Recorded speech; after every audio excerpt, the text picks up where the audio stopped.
कोणाच्या घरी जा लागून राहिलं पाण्यासाठी राजनीती अशी दय संसार होऊन गेला आमच्यावाला पाणी नाही आम्ही घालतच नाही आमच्या इथं बोरवेलही नाही आमच्या एरियामध्ये. सांगा आम्ही कुठं जावं पाणी? आमचे पाण्याची कंडिशन.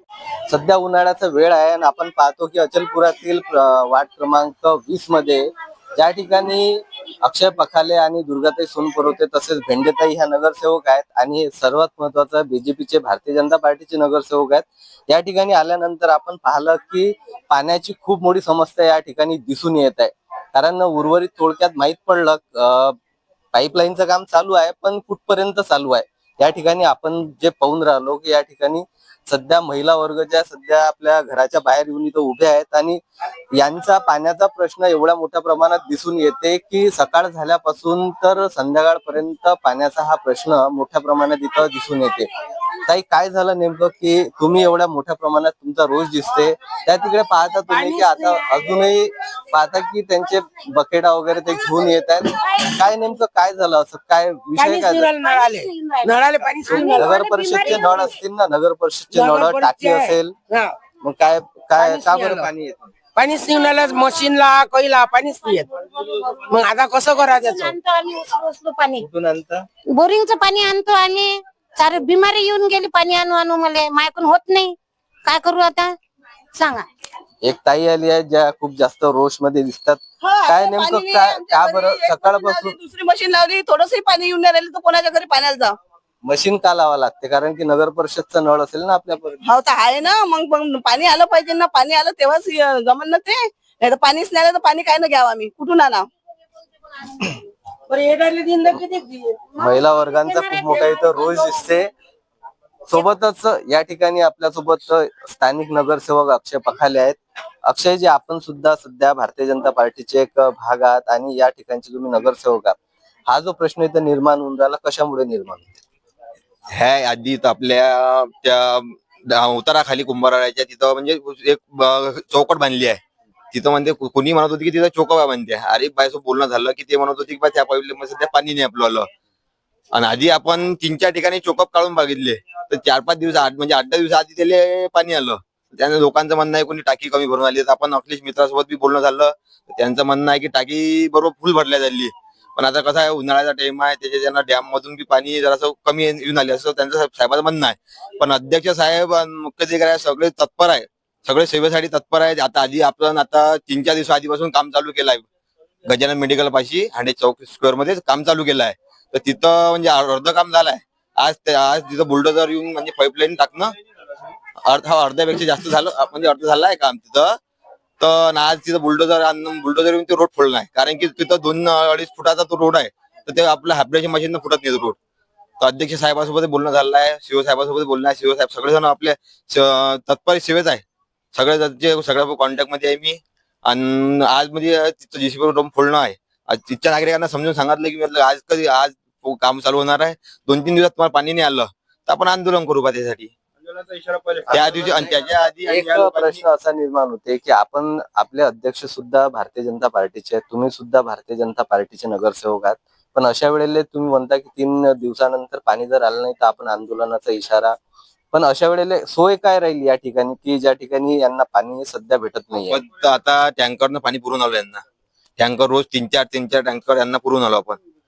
पण आता कसं आहे, टँकर किती दिवस पुरणार आहे आपण यांना? आता अध्यक्ष साहेबांसोबत बोलणं झालं आहे, शिवसाहेबांसोबत बोलणं झालं आहे. शिवसाहेब म्हणे ठीक आहे म्हणे, आपण जे काम चालू आहे म्हणे त्याचं अजून ते करून बघू म्हणे. तिथून पाणी नाही पोहोचलं तर अजून दुसऱ्या ठिकाणी अजून पण जिथं लिकेज असेल किंवा चोकअप असेल तिथं अजून ट्राय करू म्हणे. पण त्याला पाणी देऊ म्हणे आपण म्हणे. त्याने शब्द दिला आपल्याला अध्यक्ष साहेबांना. कसारपुऱ्यामध्ये सरवाईपुऱ्या बाकी सरमासपुऱ्यामध्ये पाण्याची टंचाई म्हणजे होती आधी. आपण ते सीओ साहेब आणि अध्यक्ष साहेब मिळून 3 नगरसेवक मिळून ते पाणी टंचाई सॉल्व्ह केली आपण. फक्त कुंभारवाडाचा एरिया राहिलाय, सरमासपुऱ्याला थोडासा भाग राहिलाय पाण्यासाठी. पण त्यासाठी पण आपण चालू आहे काम म्हणजे बाकी खोदकाम पण चालू आहे. बाकी जिथं लिकेज आहे तिथं दिवसभर काम चालू आहे. 3-4 दिवसामध्ये आपलं ते काम पूर्ण होणार आणि 3-4 दिवसामध्ये बाकी नागरिकांना पाणी भेटणार. हे होते अक्षयजी पखाले, एक नागरिक आहेत आपल्यासोबत. काय नेमका विषय या ठिकाणी होते आणि आपल्याला समस्या कोणती भोगावी लागते? प्रॉब्लेम कसा, 10व्या महिन्यात मी अर्ज पाठवलेला आहे. त्याच्यातही आंदोलनाचा इशारा दिला पण त्याच्यात काहीच नाही झालं अजूनही. इकडे करतो तिकडे करतो असं चालू आहे. राहिला आमच्यासाठी. आता वरचे लोक नाही करत तर तो काय करणार आहे? ते वरच्याचं काम आहे ना, काहीच काम आहे, सगळ्याच काम आहे ना करणं. अक्षय पगाले रोज चक्कर टाकते आमच्या एरियात. चक्कर आहे त्याचा नळाचा, मग त्याचा काही प्रश्न नाही आहे. बाकीचे सगळ्यांना कामं केली पाहिजे ना. हे वरचे लोक आहेत ते आपल्या हितासाठी सगळं बसले आहे जाग्यावर. सोडायला पाहिजे ना पाणी. ते तिकडले 2 नंबर सोबत एक बंधू सुद्धा आपल्या सोबत जोडलेले आहेत. या ठिकाणचा जोही आता रोष पाहिला, सोबतच नगरसेवक सुद्धा बोलले, परंतु या ठिकाणी पाण्याची किल्लत का बरं होत आहे? इथं पाणीच नाही आहे साहेब. पहिली गोष्ट तर म्हणजे इतकी भयानक दशा आहे हिची की इथं रोज लेडीज वर्ग रोज काही ना काही कारण म्हणजे पाण्यावरून नुसतं भांडणं चालू आहे. निव्वळ भांडणं, मारामारीपर्यंत गोष्ट पोहोचली आहे. आणि दुसरी गोष्ट म्हणजे तिथं काल काम चालू केलेलं आहे. नगरसेवक आहे विक्की सोनपरते आणि नाही ते काम चालू आहे, पण ते काही कारणास्तव काल ते ट्रॅक्टरचे ते असते ना ते मशीन भेटलं नाही, त्याच्यानं ते काम थांबण्यात आलं. बाकीचं काम झालंय अर्धवट, पण इकडे खूप त्रास आहे पाण्याचा. तिकडे काम झालं, कारण काय पाण्याचा त्रास आहे? कारण काय आहे? याचं कारण आहे नगरसेवकांचा हलगर्जीपणा. आजपर्यंत इकडे पाण्याची दिक्कत नव्हती. आता तुम्ही तुमच्या श्रेयासाठी काही पण कोणाला काही पण हे स्वतःवर लादून घेणं हे योग्य नाही ना. मग आता तुमच्याच बाजूला एक नगरसेवक उभे आहेत. हे नगरसेवक आहे ह्या वार्डाचे, पण माझ्या दृष्टीने हे सध्या म्हणजे कमकुवत आहे, नौके आहे. यांना तेवढं ज्ञान नाही आहे. नाही काम चालू आहे त्यांचं, पण यांना तेवढी माहिती नाही आहे ना. माहिती असणं आवश्यक आहे ना. 3 नगरसेवक आहेत. 3 नगरसेवकांपैकी कोणापासून अपेक्षा आहे?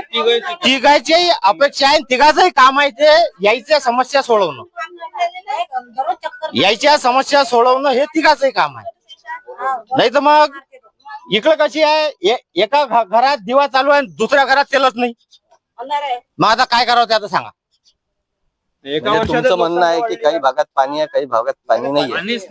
नाही काही भागात पाणी आहे, पण ह्या भागात पाणीच नाही. म्हणजे जो आमचा वार्ड आहे त्या वार्डात या भागात पाणी का नाही आहे? म्हणजे आणि हा सारा हलगर्जीपणा आहे नगरपालिकेचा. आता नाव नाही घेत मी, मला सर्वच माहिती आहे, पण मी नाव नाही घेत. मी म्हणतो जर शासनानं आपलं कार्य जर व्यवस्थितपणे पूर्ण पाडलं, त्याच्या बोलण्यावरून जर काम नाही केलं तर यायला दिक्कत येतात नाही नागरिकाली. का म्हणून तुम्ही त्याच्या बोलण्यावरून हे ते कनेक्शन बंद करता हो?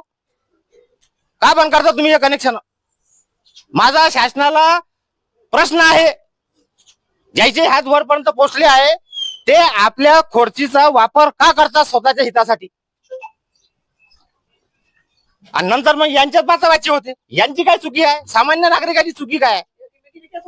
याच्यात मध्यमवर्गीय माणूस जो आहे, ज्याचा रोज आणणं रोज कमावणं, तो गेला कुठं? पाहिला आपण की वार्ड क्रमांक 20 मध्ये जे 3 नगरसेवक आहेत, त्या 3 नगरसेवकांचा इथं सहभाग असून सुद्धा या ठिकाणी एवढ्या मोठ्या प्रमाणात इथं रोष दिसून येते. स्वतः इथं अक्षय पकाले नगरसेवक आहेत, परंतु नागरिकांचं म्हणणं असं आहे की सुरुवात कसं आहे की त्यांची जी सुरुवात आहे 9 आहेत, कारण ते कमी वयातले असे नगरसेवक आहेत. परंतु या ठिकाणी असलेले बाकीचेही नगरसेवक आणि सोबतच जे अध्यक्ष मॅडम जे आहेत आपल्या, यांच्यापासून या नागरिकांना खूप मोठ्या प्रमाणात अपेक्षा आहेत. पुढील आणखी भागात काय या ठिकाणचा हवा दिसून येते हे आपल्याला पुढे पाहणं आहे. पाहत मराठी 24 तास. मी भूषणराव. मग पुढे जाता, जेव्हा समस्या असते लोकांची मग तेव्हा कोणी मग